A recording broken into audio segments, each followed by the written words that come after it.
ഉറപ്പായും പണത്തിന്റെ കാര്യം സംസാരിക്കും. ചോദിക്കേണ്ടത് ചോദിക്കും. മോളെ പ്രിയേ, നീ വെറുതെ എഴുതാപ്പുറം വായിക്കണ്ട കേട്ടോ.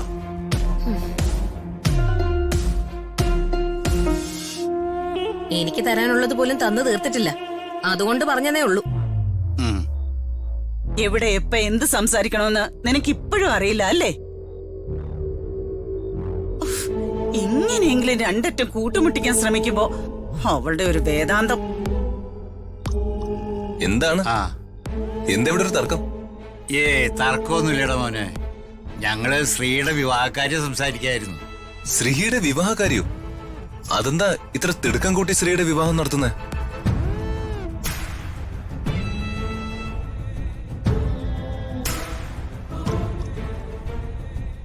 തിടുക്കം കൂട്ടുന്നൊന്നുമല്ല, എല്ലാത്തിനും അതിന്റേതായ നേരവും കാലവും ഇല്ലേ മോനെ.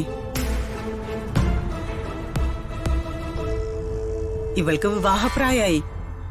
ഈ പ്രായത്തിൽ നടക്കേണ്ടതല്ലേ വിവാഹം? പിന്നെ നിന്റെ അമ്മാവൻ വിളിക്കുമ്പോഴെല്ലാം ആദർശമായിട്ടുള്ള ശ്രീയുടെ വിവാഹക്കാര്യം പറയും. ആദർശനും വിവാഹപ്രായമായില്ലേ? അവര് പറയുന്നത് നമ്മളെ മാനിക്കണ്ടേ? എന്നിട്ട് ഇവളെന്ത് പറഞ്ഞു? ഇവളുടെ അഭിപ്രായം അറിയണ്ടമ്മേ.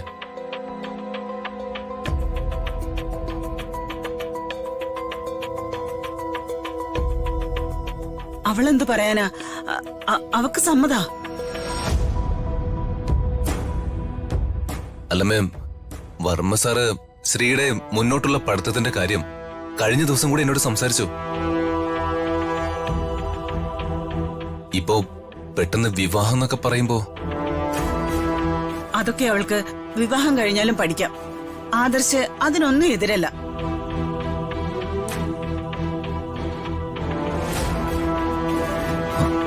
കാശിന്റെ കാര്യമാണോ അമ്മേ?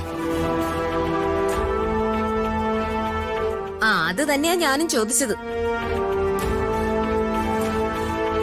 ചേട്ടനോട് അമ്മ സംസാരിച്ചു മോനെ. ചേട്ടന് ഡിമാൻഡ് ഒന്നുമില്ല. ശ്രീയെ ആദർശിനെ ഏൽപ്പിച്ചാ മാത്രം മതിയെന്നാ ചേട്ടൻ പറഞ്ഞത്.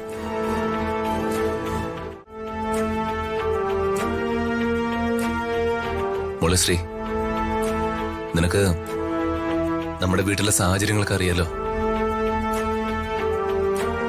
അമ്മാവനും ആദർശനും മോളെ അത്രയ്ക്ക് ഇഷ്ടമായതുകൊണ്ടാ അവര് സ്ത്രീധനൊന്നും വേണ്ടെന്ന് പറയുന്ന.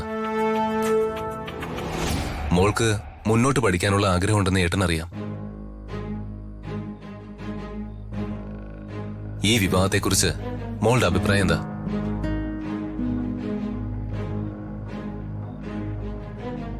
ഇഷ്ടമാണെങ്കിലോ അല്ലെങ്കിലും അത് ചേട്ടനോട് ധൈര്യമായിട്ട് മോൾക്ക് തുറന്നു പറയാം.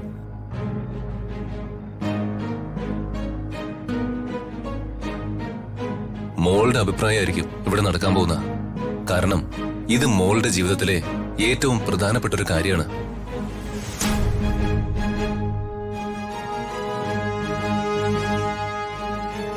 പറയും മോളെ, മോൾക്ക് ഈ വിവാഹത്തിന് സമ്മതമാണോ?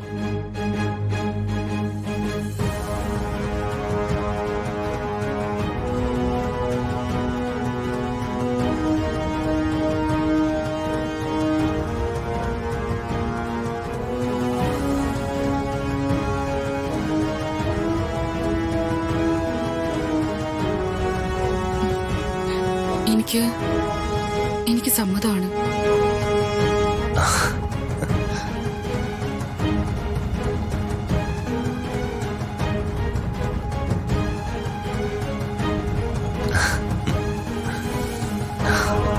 ശരി.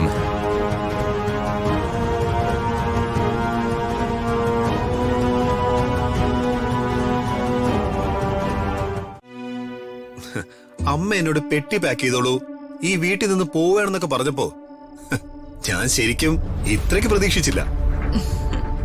വളരെ ഈസിയായി അമ്മനെ സേവ് ചെയ്തു.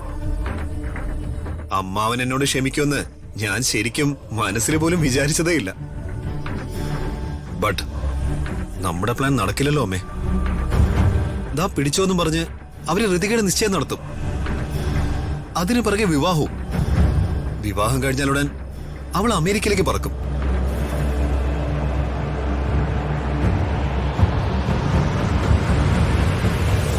സൽപുത്ര, മോനെ ദീപക്കേ, ആ അമ്മയുടെ കയ്യിൽ അതിനൊരു വഴിയുണ്ട്. എന്ത് വഴി? വിവാഹവും അവളുടെ അമേരിക്കയിൽ പോക്കൊക്കെ നടക്കണമെങ്കിലേ അവൾ ഈ വീട്ടിൽ തന്നെ ഉണ്ടാവണ്ടേ? അവളെ അമ്മ എവിടേക്ക് പറഞ്ഞു വിടുന്ന? അവളെ നമ്മളെ ജയിലിലാക്കുന്നു.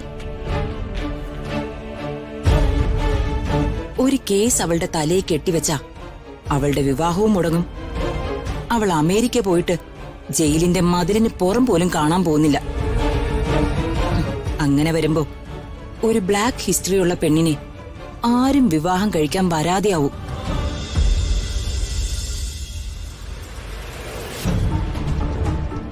അപ്പോ നീ അവക്കൊരു ജീവിതം കൊടുക്കും. സൂപ്പർ അമ്മേ, അത് കലക്കും.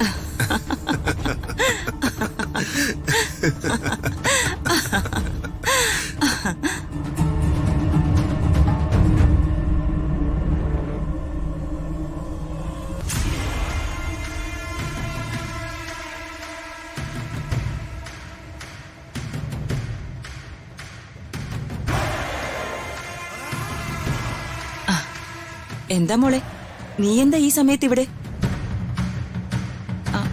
എന്താ മോളെ? അല്ല, നിങ്ങൾ രണ്ടാളും എന്താ ഈ സമയത്ത് ഇവിടെ? നിങ്ങൾ എന്താ സംസാരിച്ചോണ്ടിരുന്നേ?